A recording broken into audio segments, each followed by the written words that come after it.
Since the creation of the internet, every industry has been turned upside down. Amazon changed retail.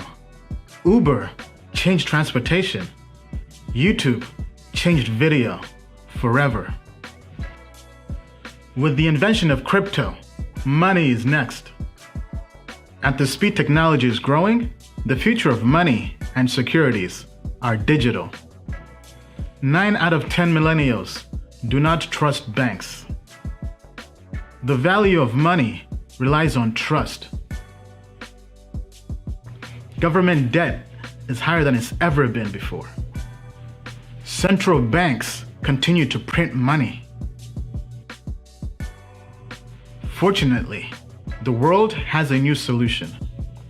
Experts predict in 7 years, 10% of the world's economy will be in crypto-based assets. Today, 1 billion people have access to the financial industry. Crypto is about empowering the other 6 billion people by banking the unbanked. Do not underestimate this. Do you wish you invested in Google, Amazon, or Netflix before anyone ever knew about them? $1,000 invested in Netflix turned to over $500,000. At Token Metrics, we help you find the next Netflix. Token Metrics users think differently about investing. They are early adopters looking for financial freedom. They are people who see a better world. A world without international borders. We believe in a world where everyone has access to the next financial revolution. At Token Metrics, we are creating a bridge that gets you to that revolution. We will help you make sound investments in this new world. The world's best investors do not rely on their intuition. They embrace technology and AI to invest. Token Metrics uses AI to find invisible patterns in data to help you invest and trade in crypto. In the past, we have used our data-driven system to achieve financial freedom. Now, we are giving you the keys. We created Token Metrics to be the only platform you'll ever need to make money in crypto. We give you AI and access to crypto experts at the best price. The moon is not the limit. To the moon and beyond.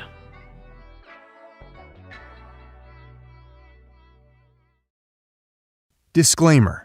Token Metrics Media LLC does not provide individually tailored investment advice and does not take a subscriber's or anyone's personal circumstance into consideration when discussing investments, nor is it registered as an investment advisor or broker-dealer in any jurisdiction. Information contained herein is not an offer or solicitation to buy, hold, or sell any security. The Token Metrics team has advised and invested in many blockchain companies. A complete list of their advisory roles and current holdings can be viewed here at tokenmetrics.com/disclosures.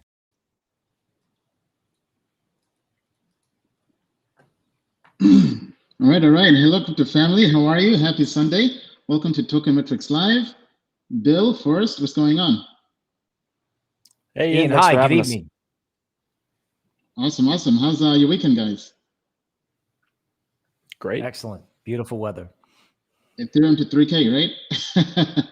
Right on. That too. Yeah, definitely the fireworks. All right. Thank you all for coming in. Let's see who was first on the YouTube channel on Token Metrics. OC Smart Window, what's up? Huny Air, what's up? Mindy, Invest for More, what's up? Eddie, Mikal, Nate, what's up? Mikal, 25 Blake Harris, Iota Sword, The Traveler, how are you? Dan Osborne, what's up? All right. Be sure to smash the like buttons because it's going to be quite the show. So on the agenda for today, May market forecast. Will Ethereum outperform Bitcoin? Is DeFi going to explode? And what about XRP? Will XRP bounce back from the grave and the SEC lawsuit? Tune in will help answer all those questions. Be sure to smash the like button and tell a friend to tell a friend that not being in crypto is a financial crime. Get this video and share this with all your friends on Telegram, on Twitter, Periscope. Spread the word. All right, so on the agenda, we have market update with Bill. We have Forrest doing a VeChain price prediction. Then we'll go to question of the day, thought of the week, and then crypto showdown. We have 3 coins, and we'll tell you which ones we think will have the best month this month. Then we'll also answer your questions.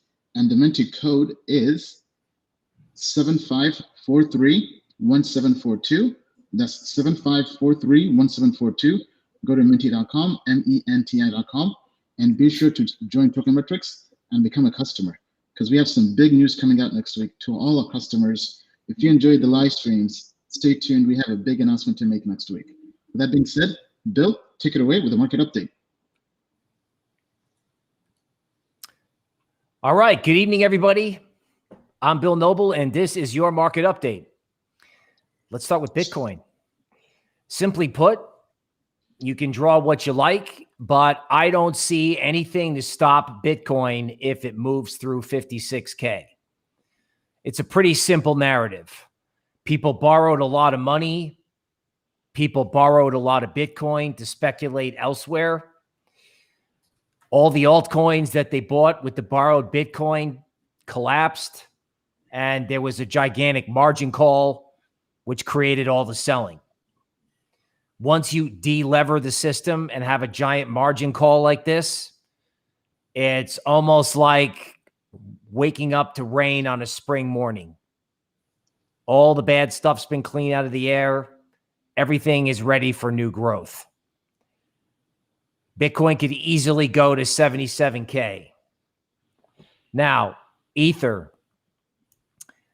There's the normal ETH chart, which is here, showing that if ETH takes out 2956, the next stop's 3200. That's probably a speed bump. The real target is 4,000. I don't see any reason why this can't happen in one day. This market is possibly due for a melt up near either the 5th of May or at the end of the month. Okay, XRP, we're going to wind up covering it later. Might as well throw it in here now. 1.6 is resistance, and there's resistance above that at $1.75. If there's a reason to own XRP, it's going to be because whatever they wind up doing with the government, the centralized XRP token will be replaced by some decentralized token. That's the primary reason to do it. If you want to fight the government and own XRP, bless you, I'm with you. But I think you better have a good crypto rationale to be in this trade other than rebellion. Okay, now, if XRP, Ethereum, and frankly, the whole altcoin space continues to trade this way, altcoin market cap is going to break out above 1 trillion. And frankly, I think the inevitable target for altcoins market cap is around 2.5 trillion. We've seen these type of Fibonacci extension levels all over the market. You know, the recent events really shook people up, really shook a lot of people out. And the next phase of the bull market pain trade may be that people are afraid to buy things at their highs, concerned that they may be buying the high, when in fact that type of sentiment does nothing but fuel more and more upside. Audio, it's back. Recently, we saw a penetration up above $1.94, and that was retested today. It's bouncing around, consolidating here. I don't see any reason with the token unlock out of the way, with them running stops down to $1.40, why this can't turn around and go to $4.11. It's like all these other situations, right? When there's a give up trade or a washout and everybody kind of gives up on it, and then no one wants to pay over $2 for it, when in reality, it's going to 4 and probably a lot higher than that. Also of note on audio is the Token Metrics low frequency trend following system just turned bullish on audio. So when we first started talking about audio, it was around 2. There were gymnastics related to a token unlock. Now audio has turned and our moving average system is constructive. Now, moving to the future of Wall Street, leverage, derivatives, etc. Yes, I know. I just said everyone just got washed out of leverage trading and everyone just got crushed. Precisely the perfect time to get involved in things where you can trade on leverage, where you can do DeFi, even on Binance chain, etc. The time to speculate is when all the speculators have been washed out. This leads me to the future of a coin, perp. It's essentially a futures exchange, and volume has been increasing rapidly. Price action in this has been extremely difficult. It went from 5 to 16 on a Binance listing and then went all the way back down to 5. The brutality of having to deal with this action has made it almost impossible to stay long. Does that sound like a good opportunity to you? Meaning everyone's been scared off. It's not a crowded trade. Everyone is like, oh, I can't touch that. Come on, folks. What happens when everyone goes, oh, I can't touch that? 3 months later, they're like, oh my God, I can't believe how much I love it. I'm paying 30, but I didn't want it at 8. Think about it. On a technical analysis point of view, everybody who watches this show and all of our customers know that the teacup and handle formation has been key to identifying altcoin bottoms across every sector. This is a 4-hour chart of perp. I would imagine by the time Monday morning New York time comes around, this will have formed and probably have started to break out. Resistance is above $8.30. In my mind, the short-term upside target is 14. Fibonacci extension suggests 18. And common sense would suggest that if FOMO on perp can send it to 16, actual real investing can send it materially higher than that. Perp is also getting attention for how much supply is being drained out for staking. One of our analysts identified 1 million perp being moved from Binance over to perp's staking platform. Supply of these coins in the future of Wall Street universe is being drained off centralized exchanges rapidly. Speaking of low supply, one of Multicoin and Delphi Digital's investments, Alpha, a DeFi play that allows for interoperability and also interacts with Binance Smart Chain, has recently turned bullish on the Token Metrics trend indicator. This seems reminiscent of back in January when Alpha had a similar signal after doing a decent rally. Now, this, like perp, has just tortured people. Versus Ethereum, Alpha has not done much. On a 4-hour chart versus Ethereum, I'm seeing a teacup, and a handle will probably be formed by May 8th, setting the stage for Alpha to not only rally, but rally versus Ethereum. Now, I've been doing this show since November of 2019. And I have never put a chart up where I could actually draw something that could 100x? We get asked this question every single show. I do the best I can to answer, mostly working in conjunction with our technology teams, but I've never had my own chart. So let's try it with alpha. Flags fly at half mast. That means there's a move, then a flag, then a move. The first move saw alpha move, basically from 0 to 2, which my calculation shows is like, I don't know, 132x. And if alpha goes to 225, in other words, if alpha has another 132x, because that's what the chart setup dictates. You have a move, a consolidation, and then a move. Why can't alpha 100x from 2 to 225? Multicoin Capital invested in Binance Coin when it traded for 20 cents, claiming it could go to $20. And they think it's now at 600 something. These hedge funds don't get involved in projects that they think are going to 3x. They get involved in projects that can 100x. And our analytics department has shown that alpha has literally been drained from centralized exchanges. That means the next big group of buyers that come in are going to have to bid prices up to get filled. Now, speaking of give up trades,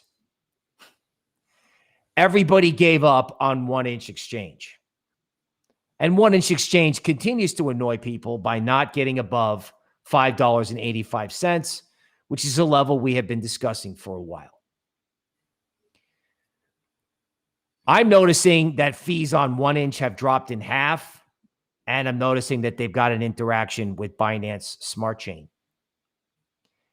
When the legacy crowd comes to crypto, they're going to like the user interface on 1-inch.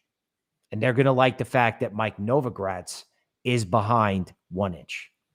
That's not taking anything away from Uniswap or any other DEX. But to think that this isn't going to go the way all the other DEXs went, that this is somehow dead, I think is ridiculous. Now, it's also ridiculous to have to sit here and hold it while everything else moves. The pain trade here is epic. But you were paid to deal with the pain trade in alpha because this range right here lasted from February to May. It was awful. Awful. And the way to get paid in crypto is to basically wait out ranges and give up trades. Which is a nice way of saying what my colleague Forrest often says, well, you want to have good coins at good entry points. Frequently, these consolidations get people twisted around and they're giving up where they should be buying it. I think that was recently the case in 1-inch, and that will continue to reiterate that there is an intellectual and a technical case for this to go higher. Now, if you want to trade or look at the most annoying altcoin ever, it would be the options play Siren. This came out of our code review group with a very high score. It's like 800 or 900 market cap, as we'll show later. By my Elliott wave count, this came out around 4.5 and did a 5-wave move down below $1.50. Now, it could be that Siren is in a new uptrend and we're back in this 2-wave waiting stage, which alpha was in, 1-inch was in, and frankly, going way back, Ethereum was in some months ago. There is going to be room for more than one winner in the future of Wall Street comes to crypto trade. You don't have to like Siren, but you do have to keep an open mind as to what coins can really catch up on a market cap basis. So Synthetics has a market cap that's ranked 57th. Siren is at 899. I know a lot of people like Synthetics, that there's nothing wrong with Synthetics, but it's just the assumed winner in the space. And I think there's room for other players. Continuing on this theme, Aave, which charts and our fundamental analysts think could trade with a 4-digit price tag, currently at a 29 on the market cap charts. Interesting to note that Alpha Finance, with supply vanishing, is at 152 on the market cap chart. So if Aave does a 2x, how high can Alpha go? In other words, this goes back to this idea of where's the next 50x? Ian talked about XRP was 100x at a recent function in Austin, Texas. XRP was right there in front of everyone's face, and it did 100x.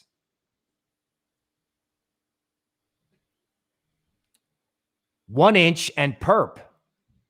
Uniswap, the king of the space for good reason, is number 9 on the market cap chart. And almost 100 places below that is 1 Inch. And more than 100 places below that is Perp. So when crypto players who started out using Uniswap are going to want to get leveraged and trade on Perp, and legacy investors who started on Coinbase are going to want to get the DEXs to trade altcoins, the amount of catch-up that the 1 Inch and Perps of the world can do is staggering. Again, going back to this idea that altcoin market cap can trade at 2.5 trillion. I mean, where's audio if altcoin market cap is at 2.5 trillion? Where's Perp? Where's Alpha? Where's Aave? Where's the whole DeFi space? In other words, a lot of people are like, oh, gee, I missed it. I'm upset. I missed it, and then the market went down, so I both missed it, and then I got hurt. Now I don't want to play anymore. I understand how you feel. It sucks. I got it. I'm with you. But the fact of the matter is, frequently the biggest trades unfold right at the point where either people run out of money, they give up, okay, or the supply of whatever it is starts shrinking, meaning smart money is draining it out of the system. I think in this case, we're seeing a lot of evidence that the next leg in DeFi is going to get started. Bitcoin can go with it, but it's an across-the-board crypto rally for the rest of this month. And that's the market update. Back to you.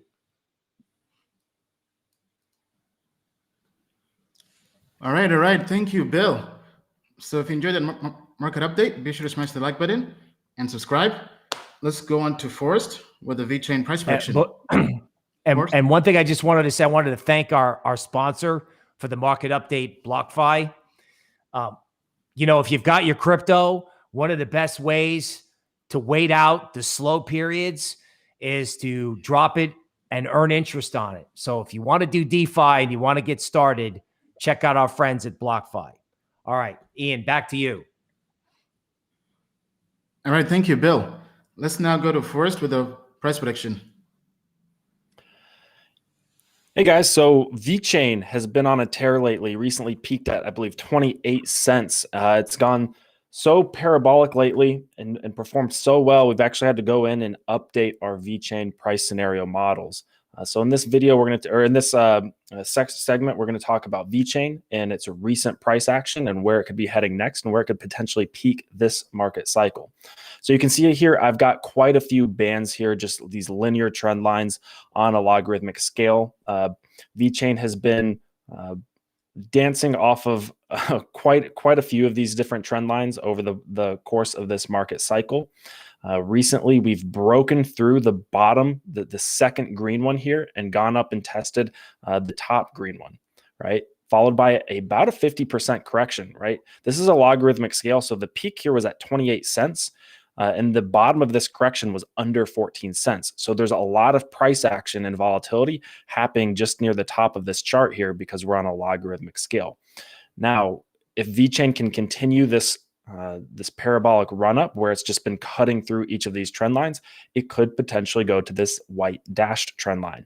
Now I'm going to zoom in here and I've created a price tree that would show what the corresponding prices of VeChain would be at each of these trend lines that it's already established on August 1st, which would be just 3 months from now, right? It's the beginning of May, so the beginning of August, 3 months from now. And if the bull market can continue and last until another 6 months until the beginning of November, end of October or so. So you can see at the top here, if VeChain could keep this momentum going and break through by August 1st into this dashed trend line, we could see VeChain as high as $1.31, almost double that, $2.39 by November 1st. Now, these are our top parameters. VeChain has shown absolutely no sign of slowing down. Even with this most recent correction, it's found support on the second green trend line down here.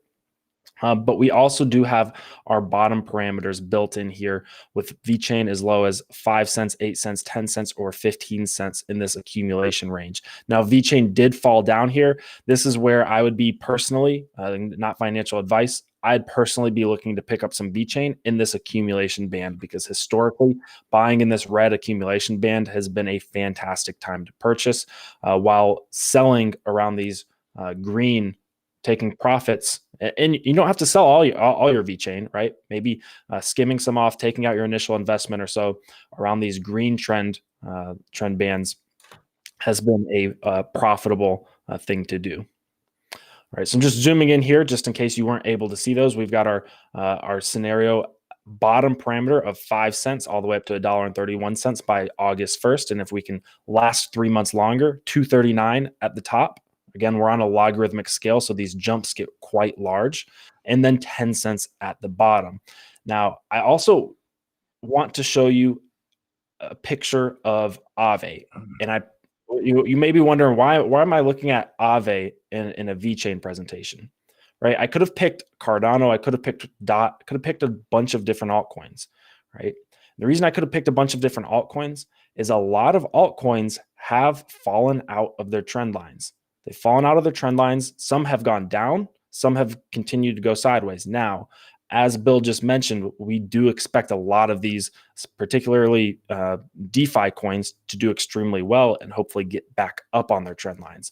But just because VeChain has shown no sign of slowing down doesn't mean that it's impervious to coming back down and potentially testing these lower trend lines. It would be completely reasonable for VeChain to come back down and test this bottom green trend line or come back down and test the yellow trend line, just as it's completely possible that it breaks through this top green trend line and goes on to test the dashed white one up there at the top. Right. So just a word of caution. A lot of times cryptocurrencies can trick you into thinking that it's impossible for them to go down, especially when they're so strong. I'm as bullish on VeChain as anybody. I'm not hating on the project whatsoever, but just a word of caution that Aave went from $27 to $500, right? It could do no wrong until it just chopped sideways for the last couple of months. So a word of caution there. So now let's get into our traditional price scenario matrix where we look at VeChain's dominance and then we look at the total cryptocurrency market cap. And we try to create a matrix for or a range for where we think VeChain could peak at this market cycle. So in our previous VeChain video, our previous VeChain model, we actually predicted a 0.89% dominance would be completely realistic in the near future because we were projecting a 200% overvaluation against this trend line. And that's essentially what we saw. But we saw something a little bit more bullish than that. We saw a 220% overvaluation about 2 months ahead of when our scenario was, right? So we saw 0.82% dominance, slightly lower, but a 220% overvaluation against this linear trend line, right? So now we've had to go in and add another price scenario or another dominant scenario to our model. So before we only were going up to 1% market dominance, but VeChain has shown that 1.5% dominance or maybe even 2 or 3% dominance down the line could be possible. So I have gone in and updated our matrix with 1.5% dominance. Now our total cryptocurrency market cap scenario remains unchanged. I've seen arguments, good arguments and analysis that suggest that maybe a 13 trillion total cryptocurrency market cap could be on the table this market cycle. But we're going to leave our top range at 10 trillion for now. If we need to adjust it later, we can always adjust that up to somewhere between 10 and 15 trillion dollars. But this is essentially just the total cryptocurrency market cap. All of the money in the crypto space right now at about $2.2 trillion.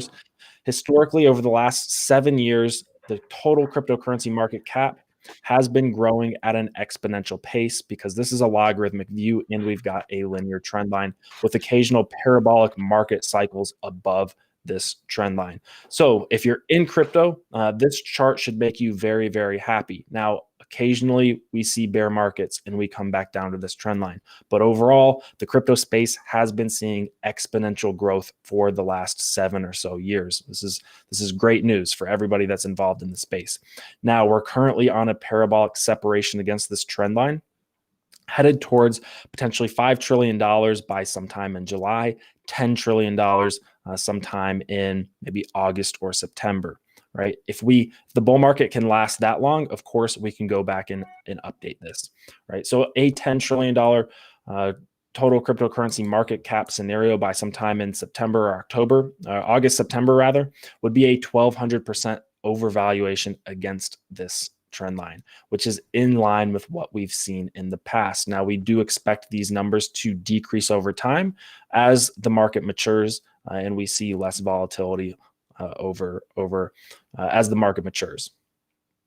I also just do want to throw in here that altcoin dominance has been increasing, right? So this is the altcoin show right now. We are in a very clear altcoin market, and VeChain is obviously an altcoin, right? So we can see what happened in the last altcoin market cycle, the last alt season.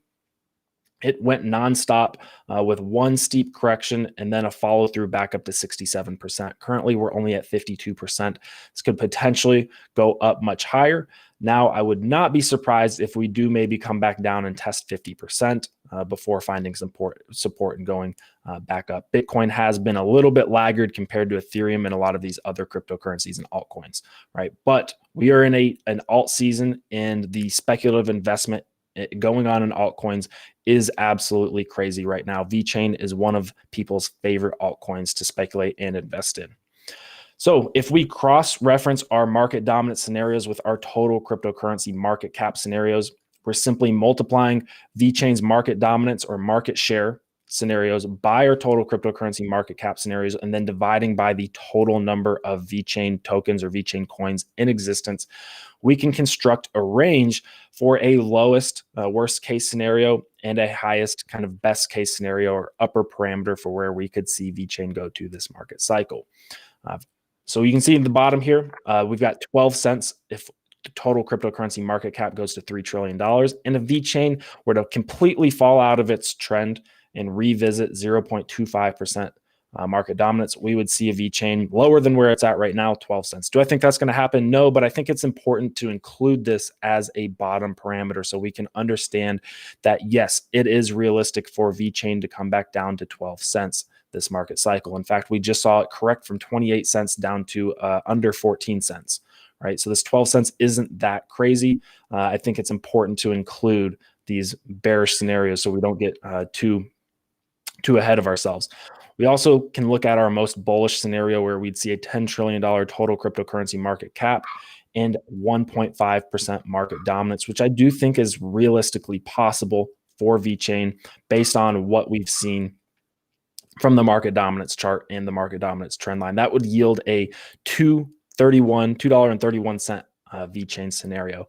Again, I don't think that's the most likely scenario, but I do think it's distinctly possible, and it serves as a good upper bound for where we could see VeChain go this market cycle. That would be essentially a 10x or so from where we're at right now. Now, I've also included these scenarios into chart data as opposed to the table view that we looked at previously. So we've got our $10 trillion market cap scenario in green, 5 trillion in yellow, 3 trillion in red, with our corresponding market dominances down here for VeChain. Now, if you had to ask me personally, what's your personal opinion, Forrest? And again, take this with a grain of salt if you have your own analysis and fundamental view on VeChain, right? If you're extremely bullish on it or extremely bearish on it for whatever reason, feel free to use this scenario matrix, right? These scenario models to draw your own conclusions on what's your favorite predicted outcome. For me, my bearish scenario for VeChain peaking this market cycle would be at about 58 cents. I think it could 2x essentially from where it's at right now. In the worst case scenario or in a bearish scenario. Realistically, I think VeChain could continue the trend that it's on and see 77 cents this market cycle, a 3x from its all-time high or so. And in a bullish scenario, I think VeChain could challenge the $1 point, the $1 price point this market cycle, and potentially get to $1.15, right? All of these three scenarios are in this $5 trillion total cryptocurrency market cap scenario. This is the one that I personally like right now because it's not too optimistic, and we can always adjust later on as we approach $5 trillion. Then we can maybe put 10 trillion or 12 or 13 trillion dollars on the table, depending on how long it takes us to reach this $5 trillion market cap valuation. So that's the VeChain scenario model, scenario matrix. I hope it was helpful. All right. Thank you, Forrest. So if you enjoyed that price prediction, be sure to smash the like button and subscribe. Okay. All right. So let's move on to the next segment. Okay. All right. So next segment, question of the day. Will Ethereum outperform Bitcoin in May? The options are 1, yes, 2, no, 3, hard to say. Go to menti.com and tell us what you think. The code is 75431742. That's 75431742. Bill, what's your take? Do you think ETH will have the month in May? I do. So the answer is yes. And my reason is as follows. Coinbase users are going to discover MetaMask, Uniswap, and decentralized exchanges. Over the summer, ETH gas fees are going to drop, and trading on a DEX will look just like trading on Coinbase.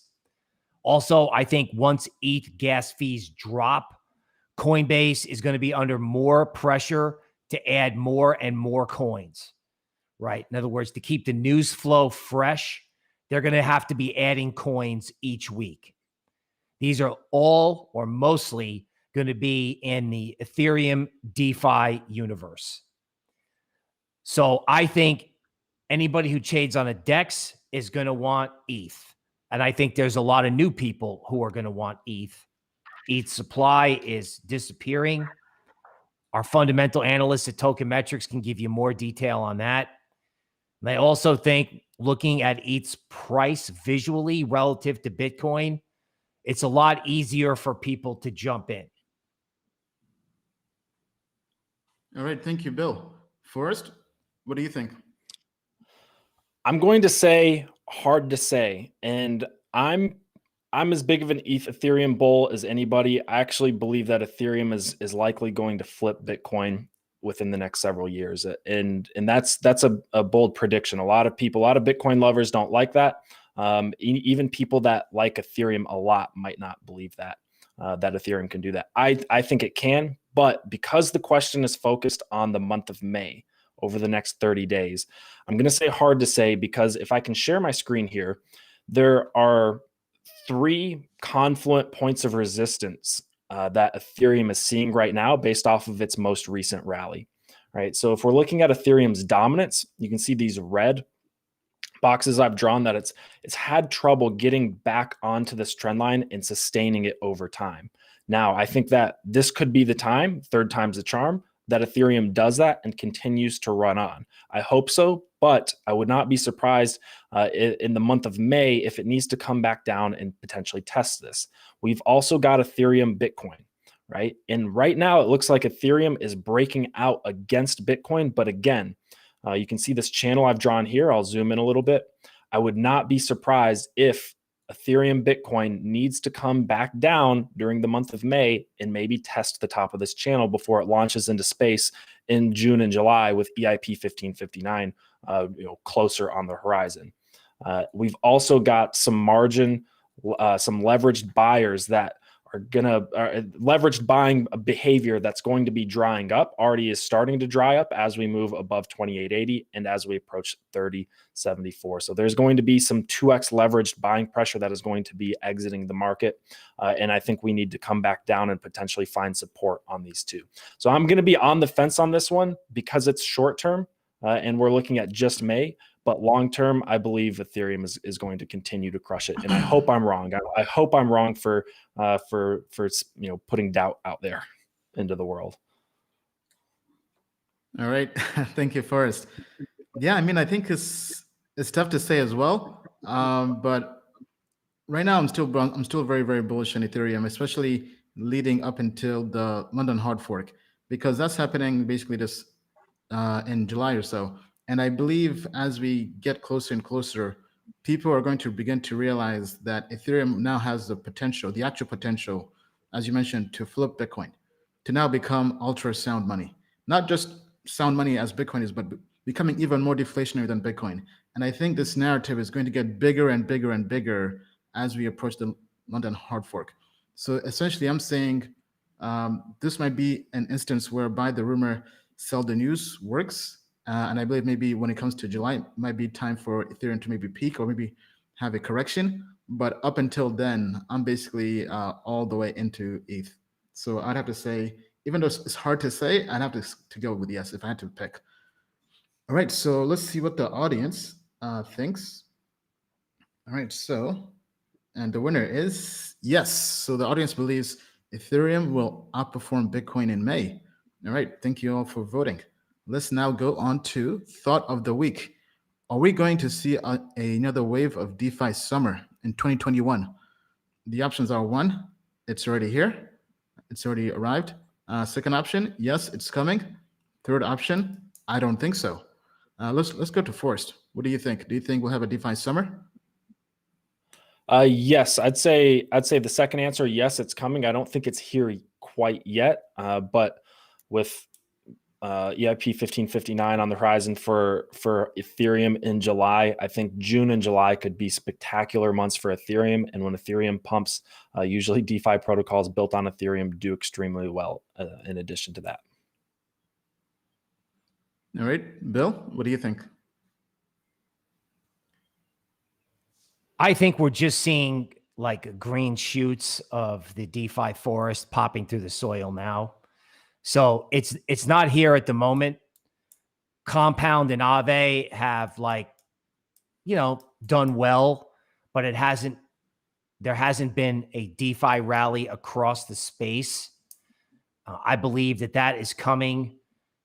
It could be in conjunction with ETH going parabolic, or ETH could find a zone between 4 or 5, and then the action that drives altcoin market cap higher is actually from the DeFi space, with the lending system becoming more or less the traditional financial system.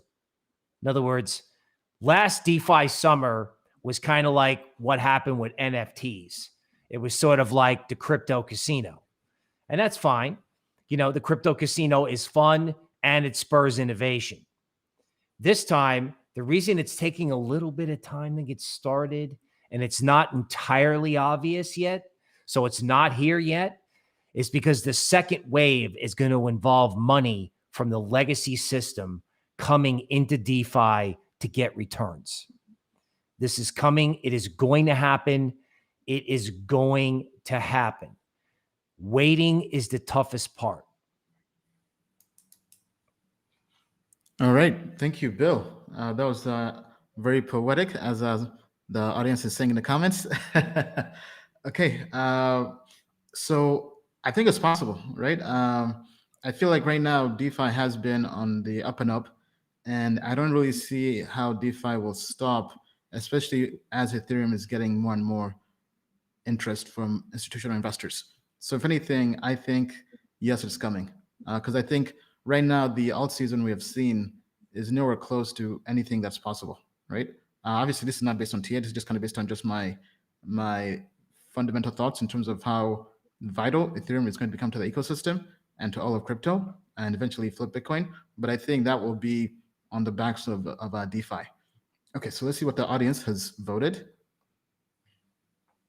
Yes, so the audience also agrees with us. Yes, it's coming. All right, let's go on to the next segment. Time for Crypto Showdown. All right, so which is your top altcoin pick for May? Go to menti.com, menti.com. Use the code 75431742. That's 75431742. And tell us what coin you think will have the best month in May. The options are 1, Pancake Swap, also called Cake, then Polygon / Matic, and then Dogecoin or Doge. Bill, so out of these 3 coins, which one do you think will have the best month in May? All right. My answer is Matic, Polygon. And here's why. This is an object in motion, right? In other words, this has been underappreciated for a long time. And I remember when Token Metrics was speaking to the Matic team, that they told us that after doing work with Ethereum, that let's just say a big player in the Oracle space, their second connection was going to be to Matic. This is on Coinbase, and it trades for 75 cents or 80 cents. It's amazing how, the XRPs, the Dogecoins of the world get a lot of interest because they have visually low prices. If there's going to be another leg in DeFi and you want to play interoperability on Coinbase and can't get access to DOT and don't really want to do Cardano, I don't see any reason why Matic's market cap can't expand.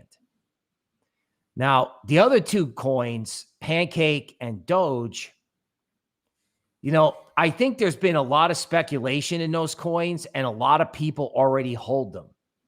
So there's a lot of people who have bought these things on apps, and they're waiting for someone else to take them out of their bags. That might work, but I would rather be in something where no one seems interested in this coin. No one wants to look at it, yet it just continues to methodically go up, and it's really just started a parabolic move, right? So if I just draw this, right, this type of a trend line where, something like Matic falls below it, like what Forrest was doing, right? And everyone gets out right there. That was in April, right? So everybody gave up on this thing, what, 2 weeks ago? And then it went from 40 to 80. Now, when you ask, as people do in the Ask Me Anything, what's the next 100x? What's the next 10x? What's the next 50x? No one but Ian ever talks about Matic. Ian talks about it, but no one else does. So people love the other 2 coins, and, if that's their first crypto experience, great. But folks, this is on Coinbase Pro, okay? And anybody who feels like they missed it once DeFi starts is coming after this, and there's a narrative behind it. So that would be my answer for the upcoming month. All right, thank you, Bill. Let's go to Forrest. Yeah, so I could put it simply and just say out of these 3 coins, only one of them is in Ian's portfolio. and that's Matic. So based off of that alone, I would probably say Matic. Going to PancakeSwap, I'm not a big fan of Binance Smart Chain. I think it's extremely vulnerable to other smart contract networks that are experiencing a lot of development, Avalanche and Solana to be particular. And I'm not a big fan of meme coins. They just don't fit. And you can make a ton of money off them. Dogecoin has been one of the best investments this market cycle. So I recognize that, but it just doesn't fit into my personal investment strategy. Matic has had a big move recently. It's overextended a little bit, but it could potentially continue the momentum, as Bill was saying, where it just continues to go up. It's also the lowest market cap out of each of these tokens. I believe Dogecoin's number 6 in total in market cap ranking. PancakeSwap is number 26, and I think Matic is number 36. So it also has the most growth potential, and it plays into the Ethereum scalability narrative that I think as Ethereum does well, so will Matic. All right, thank you, Forrest.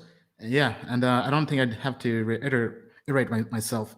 I would say Polygon, Matic. I mean, obviously I've been in this for a while, and last time we covered this last year. I think Matic was, if we go to CoinGecko, they were all the way down. I think at some point they were even the top 100 market cap. Then they were hanging around the top 90 for a bit. And we mentioned that even then we were very bullish on Matic Network, Polygon now. And we believe that this can be a top 20 coin. And I believe I mentioned top 20 specifically when they pivoted to Polygon and becoming the internet of blockchains for layer 2 scaling. And right now, Polygon has been on a tear. It's up over 100% in the last 1 week, and it's currently ranked 36 in market cap. So we have 16 more spots to go for this to enter the top 20. So my target is not quite there yet, but let's see. So right now it is 36 with a market cap of 4.8 billion. So for it to enter the top 20, it's basically gonna double. So we're looking at almost $10 billion market cap is my target for Matic. So I think that's possible. Right now, the team has been executing. I saw a stat on Twitter that there are almost as many transactions running on Polygon now as they are on the Ethereum network, which is pretty mind-blowing. And I think somebody even mentioned that if you take all the other blockchains meant to compete with Ethereum and you combine all the transactions happening on them, they still don't top Matic or Polygon. So very, very bullish on this project long term. So as a result, I think it's going to have a great month this month. Now, Dogecoin, as Forrest mentioned, that's a meme coin. Yes, it can pump based on Robinhood or based on just social media, but it's not anything I personally would have long term in my portfolio. Then the same thing with PancakeSwap. PancakeSwap has actually done very, very well, basically building their own DEX on BSC.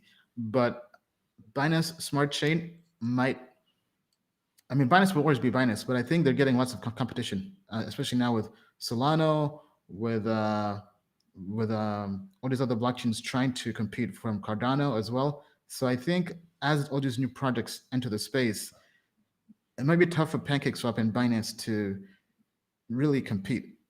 Okay, so let's see what the audience has said.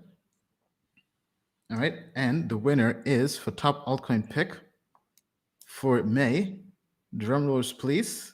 Matic, Polygon is a winner. So the audience, 3 for 3. The audience, great minds think alike, as they say. All right, so let's move on to, let's actually skip this for now. Apologies. I just moved here in Austin, so I'm in the process of getting everything put together. Time for us to discuss XRP. Love it or hate it, the banker's coin. So this question comes from the forum. Go to forum.tokenmetrics.com to pose your question. So Ripple Inc. versus the SEC, the general consensus out there on social media is that the SEC are on the cusp of some sort of capitulation.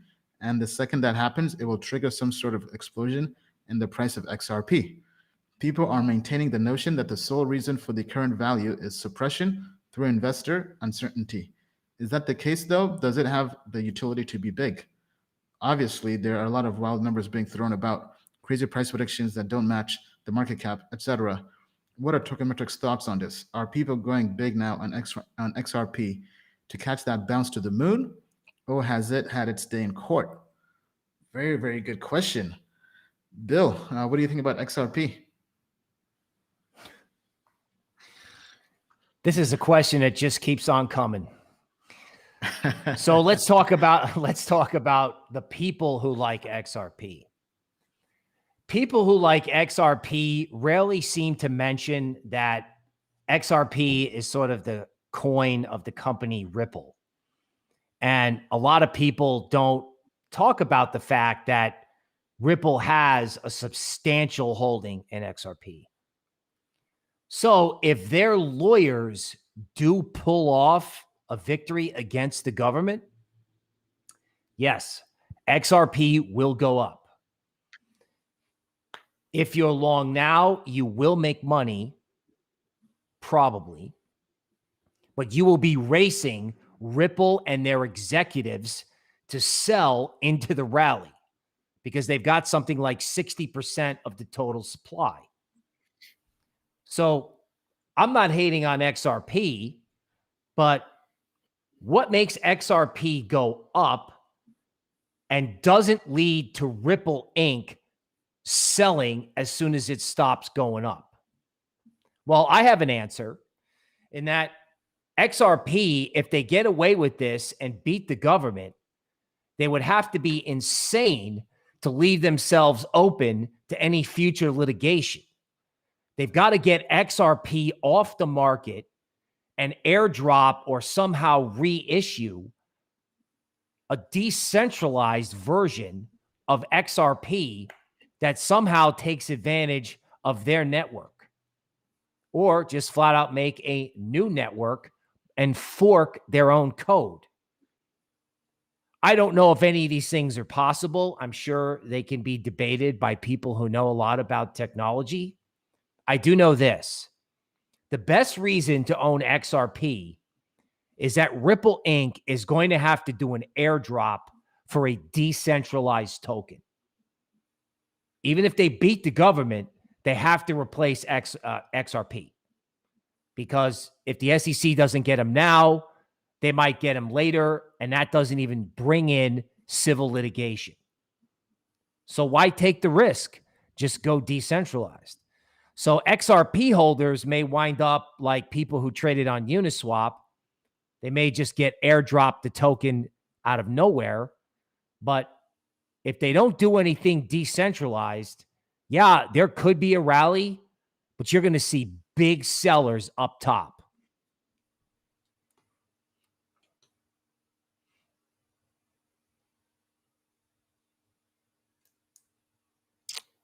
Ian, I think we lost your audio.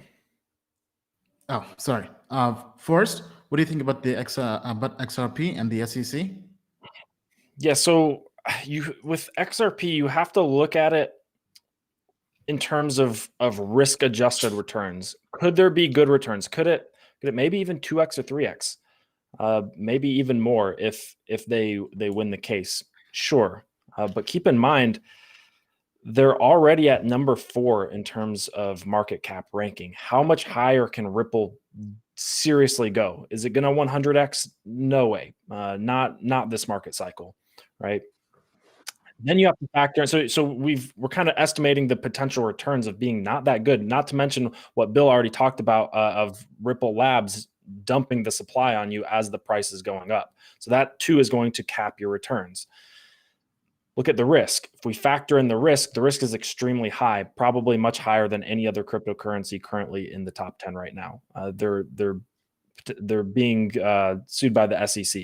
They're investigated by the SEC. That's not where I want to have a large portion of my money. So the potential returns are low, I would say, and the potential risk is high. That is a mismatch that I don't want to be involved in. Now, I don't hate XRP as much as I used to. I've actually just changed my views on it. To me, XRP, a lot of people hate it because of the centralization and supply issues that Bill mentioned, as well as just the tokenomics overall aren't great. But what Ripple does have going for it, what XRP does have going on for it is partnerships. XRP is like that guy that everybody knows that just continues to get ahead in life because they're well networked. Maybe they come from a very wealthy family, they have very wealthy friends, They don't have to work very hard to get ahead in life, right? They just know everybody and they just continue to fall into success, right? XRP has the partnerships. They've built RippleNet and onboarded big financial institutions into RippleNet. The World Economic Forum, I was reading a headline earlier, looking at it now, it says World Economic Forum names XRP as crypto asset most relevant in central bank digital currency spaces, right? So they're very well networked and have a lot of phenomenal partnerships despite their bad tokenomics. And what we're seeing is that might be enough, or it has been enough, to keep it in the top 10. But looking at this from risk-adjusted returns, it's a mismatch for me personally. I don't think it's worth it. So many better places to have your money. All right, thank you, Forrest. Yeah, I mean, I think this is very, very challenging. But if you're an XRP fan, I think it definitely does make sense to be more optimistic on XRP, especially if they're able to go to court and win against the SEC. I think that's going to be a landslide victory for all of crypto, because now for the first time, we'll be able to get actual clarity in terms of what the SEC views crypto as securities or not, and the exact threshold they have to achieve. So I think, if anything, regardless of what happens in this case, whether XRP will win or lose, or I think the whole space will have clarity for the first time in a long time. And I think as a result of that, if anything, I just see crypto going up, because people now will have clarity. Entrepreneurs, founders, people who want to build blockchain applications, especially in the US, will know exactly what to do. Right? So I think long term, that's going to be very, very bullish for all of crypto. Now, would I personally put my money in XRP right now? No. However, if you're trading it, going to token metrics, our visual trends indicator has been bullish on XRP since around 47 cents. And it's not changed. It's still bullish on XRP for anybody out there who's trading it. If we go to the low frequency, same thing. It's been bullish on XRP since 52 cents. So all that is still bullish. So if you're trading it, I'll keep on trading it, not financial advice, until maybe the visual trends indicator turns bearish. But long term, I personally don't have any plans to put money in XRP. However, I think regardless of the case, I think it's going to be very big for crypto, and it's going to bring a bigger bull run. Okay, tell us what you think. Do you think XRP will win versus the SEC or not? Post down below in the comments. Okay, let's go on to the next segment. So time for Ask Token Metrics Anything. Go to menti.com, menti.com. Use the code 75431742. Okay, so the first question, any news on liquidity? It goes down quite a lot from last time you guys mentioned it. I don't believe there's any news to my knowledge, but let's take a look. So let's pull up liquidity and token metrics. Now, I believe the only news I know is, I think maybe tokens are unlocking, but I don't think that should be any news. Hold on, just give me 1 second. What's going on here? Bill of Force, do you guys know any news for liquidity recently in the last week? Because I did see the price was going down drastically. I haven't heard any news. I just think it's probably the dilution. But I mean, the reason I'm in liquidity is, well, for one, for the long term, but also because it's such a cash flow positive token, and just by staking it, you can earn significant stablecoin yield. So, you know, for me, it's not a bad coin to hold long term and be able to hold through a dip. Yeah, I mean, actually, because when I saw the price tank to under 20 bucks, I was thinking of buying some more myself. So looking at this, okay, I see the APY is only 23%.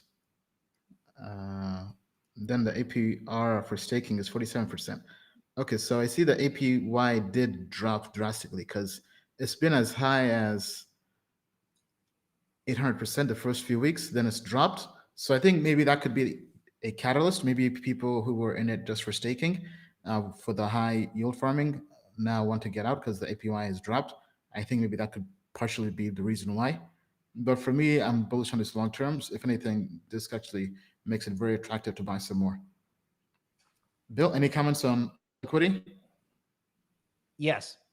So if you can see my chart here, This is the 1 hour chart of liquidity. And gee, what's everyone doing? They're giving up. It looks like they're giving up hard, right? The normal crypto weekend program is up on Saturday, down on Sunday. Institutional players, I think, hit everything on Sunday so that they can buy it in Asia and European time on Monday. This token is right back where it was on April 18th. Now, as Forrest just hinted, what exactly has changed about the long-term vision for this project in 2 weeks? Nothing. People who were playing around, who were looking for yield, playing the game, they got hosed. Everybody has gotten hosed in crypto, particularly if you were trying to play the APY or leverage game. So when you want to have good tokens at good entry prices, frequently you get those good entry prices when everyone's giving up. Now, am I calling a bottom in this because of a token unlock? I don't know. Maybe what they have to do is do something a little bit more scary and take out 17 for a half a day and then reverse it. But the bottom line is, everyone loves it at 50 and everyone's dumping it at 17. And I know I should give Forrest something to say about it, but it will become a Token Metrics legendary saying when he said on one of our calls, "Don't sell the dip."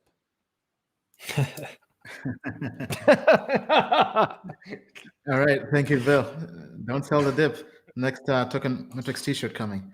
All right. So next question. Hi, what do you think about Car Vertical?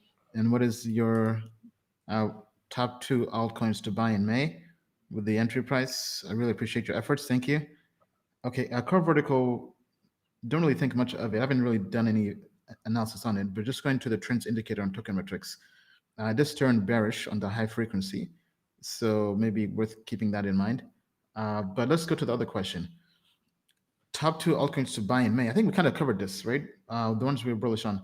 But the ones I'm personally looking to buy in May, I'm looking to probably buy some more liquidity. I want to make that a larger part of my portfolio. So especially with the price dipping below $20, that makes it even more attractive. I was part of the Integral DEX token sale. So that was last month, but very, very bullish on that. May look to buy some more when it launches this month, I believe, in terms of trading. So those are 2 coins on my radar. I still have Kind Protocol. I haven't bought yet. It's still on my watch list. My watch list is pretty long, but I would say that's one on my watch list. How about you, Forrest? Are there 2 coins you plan to buy in May? So I kind of shuffled around and bought some stuff during the dip and kind of am more focused on moving around some DeFi stuff, hopefully consolidating down into some positions that I can take larger profits on. I'm not eyeing anything in particular to buy in May. I will say I have several leveraged longs still in from this most recent dip. I've got a leveraged long in on Polkadot, Bitcoin, and actually recently closed my Ethereum one to add to my Bitcoin one based off of potential resistance and the fact that I have so much spot, Ethereum that I don't mind in my trading account moving that to Bitcoin. So, really just trading some different levels and not looking at any particular investments until any score well on code reviews. All right, thank you, Forrest. Bill, are there any projects you plan to buy this month? I would like to get some more. I would like to get involved in Armor, possibly on a dip to 90 cents. Not investment advice. I definitely want to start building in Audius. My strategy there was to wait until there was a breakthrough resistance indicating that this token unlock phase may have ended. And I'm not even going to lie. I'm adding to perp and alpha on any material dip until further notice. Period. All right. Thank you, Bill. Now to our audience, tell us what coins you plan to buy in May down below in the comments, and we'll go through and check that out. Okay. All right. I think we kind of already covered Definity last week, so not really anything new. Okay. Next question. Hello, guys. Any thoughts on ZRX? I think it's undervalued by many multiples because it's the backbone of DeFi.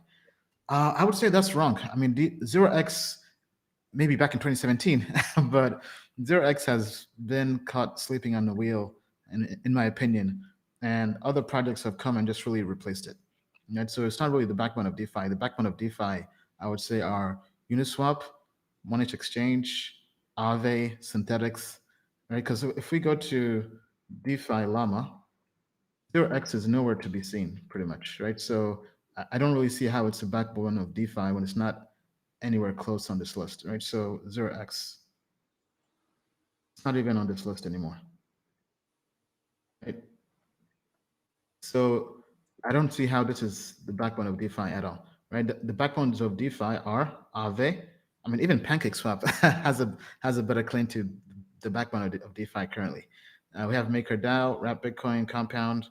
Because if we go to DEXs, right, ZeroX is really more of an infrastructure project, but it's not really the backbone of DeFi, in my opinion. So going back to your question, thoughts on it?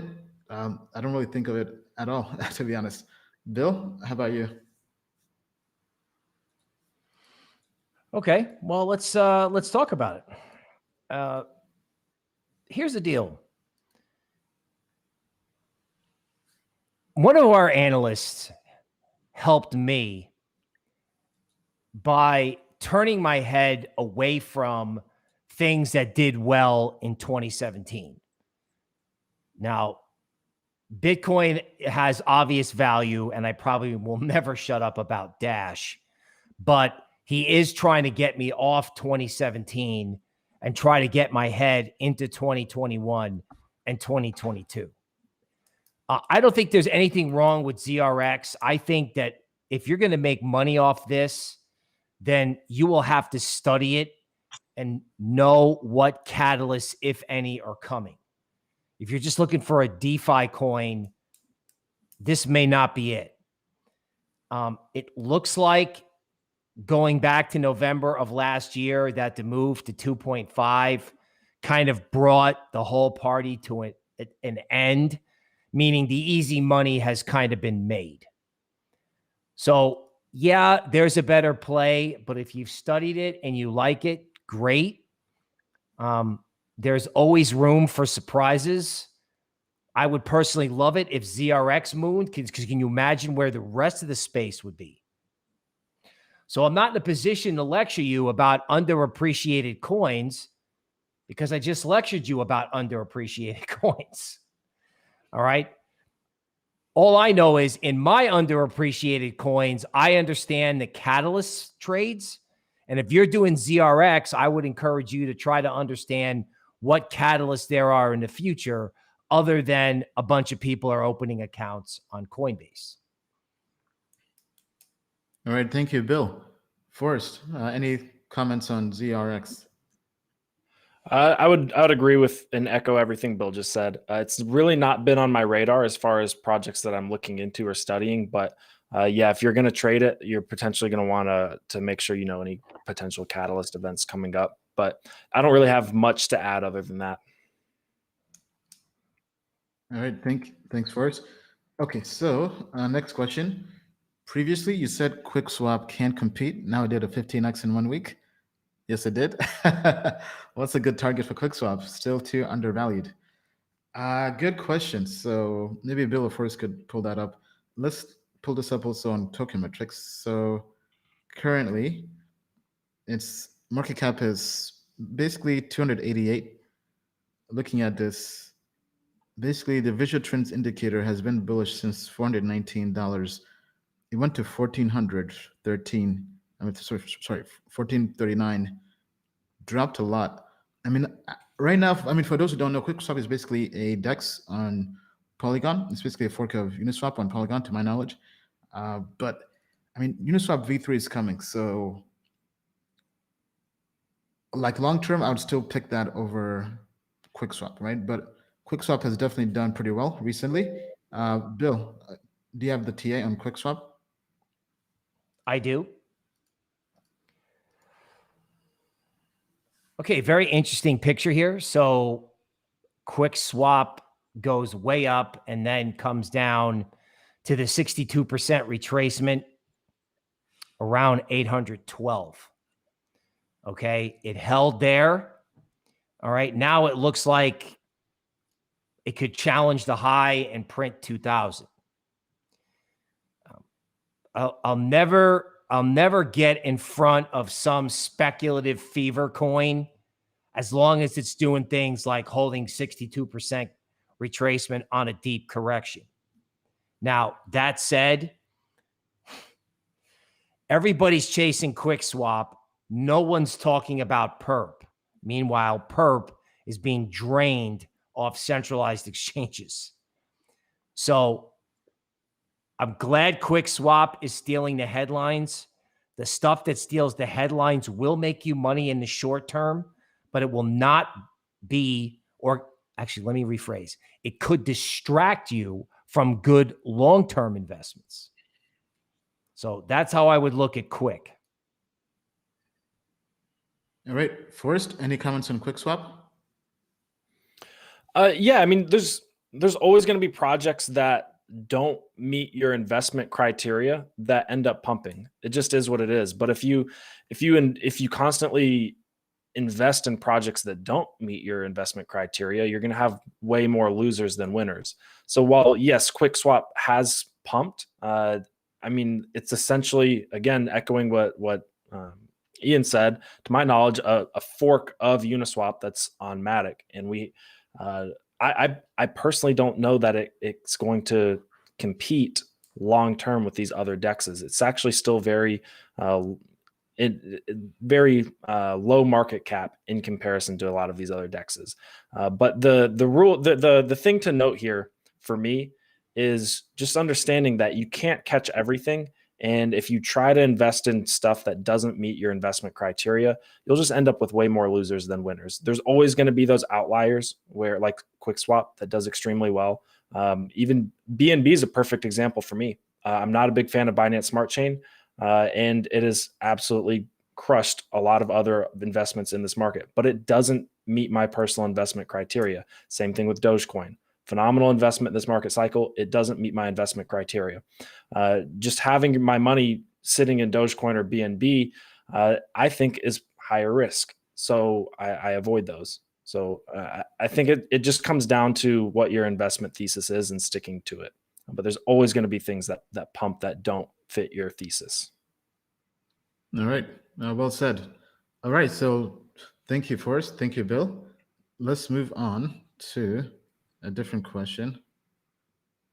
When is the time to move to small cap altcoins, and which ones do you recommend?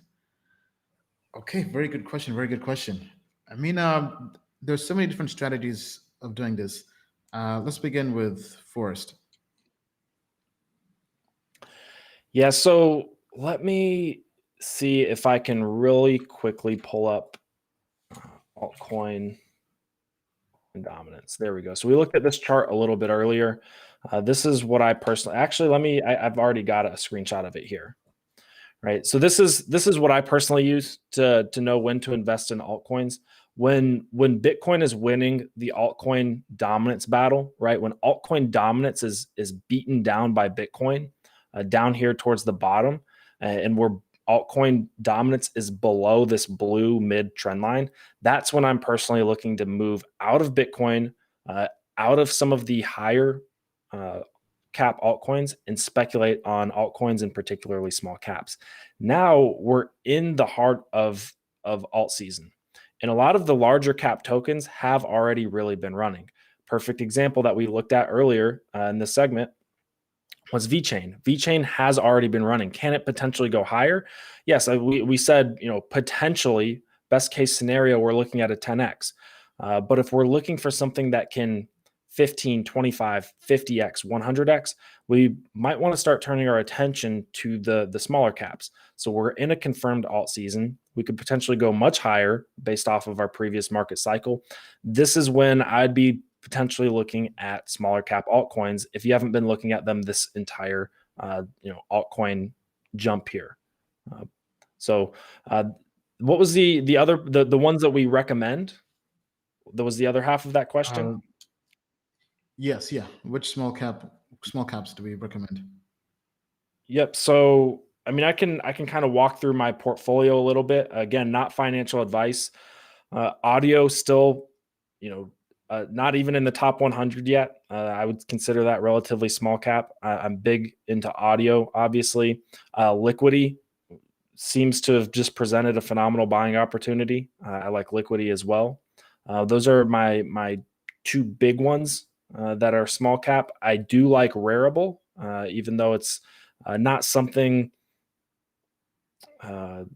that we were able to code review because the GitHub is locked. I do like Rarible though. I also like Rari governance token. I think it's something that's been chopping sideways for a really long time. It's something that one of our DeFi analysts identified a while back, and I think it has merits as a yield aggregator. And I'm still sitting on my Rari governance token and being patient. All right, thank you. First, Bill, what do you think? So when is it time to move to small cap altcoins? Okay. So one of the things that I like to do after I get hurt on a market call is I like to go into a research and development phase on TA, right? And one of the things that everyone does with TA is they analyze price. And I'm turning my analysis towards analyzing time, cycles. In other words, how much time is there between, an altcoin pump, or how much time is there between big Bitcoin pumps? To me, it looks like altcoins seem to do well. I think 12 days after a full moon. Altcoins in general do well after a full moon. And I think this sort of time cycle, because I know someone out there's laughing. Ian probably fell off his chair. The fact of the matter is, wait a minute, Bill. Full moon? A thousand years ago, right? If you asked someone what time it was, they didn't have a watch. They looked up at the sky to try to figure out the time and day and month. So some of these altcoins are so small. Look, I don't have it nailed down. It's going to take me months of research. But the key, I think, with the small coins isn't, does it follow Bitcoin or does it follow Ethereum? The question is, does the speculative juices in the market that drive altcoins have any type of time pattern to it? Whether it's full moons, or I've been looking into something like every 45 days. So it's still under development, but I think when you're looking at small alts, like some of this stuff that's like 200 to 800 market cap, the key ingredient is time. Stay tuned for further developments. All right, thank you, Bill. Okay, so my comments on when it's time to move into small cap altcoins. One, I would say generally during alt season. And alt season is typically when Bitcoin dominance is decreasing drastically, right? So typically when Bitcoin is going sideways and it's not rallying, when Bitcoin is going sideways, or if it's even crashing and people have already made profits on Bitcoin and they're cashing out to then move those profits into altcoins. So I would say that's typically a good time. Now, honestly, the real winners, the small caps, sometimes the best time is when nobody's really investing. And I would say that's basically the bear market, right? Like Helium, we found Helium in a bear market back in 2018, 2019. Same thing with Matic, Polygon, because there's less competition. Because in general, you want to buy low, sell high as a value investor, And buying low means you have to buy when the market is correcting. You want to buy from pessimists and sell to optimists, right?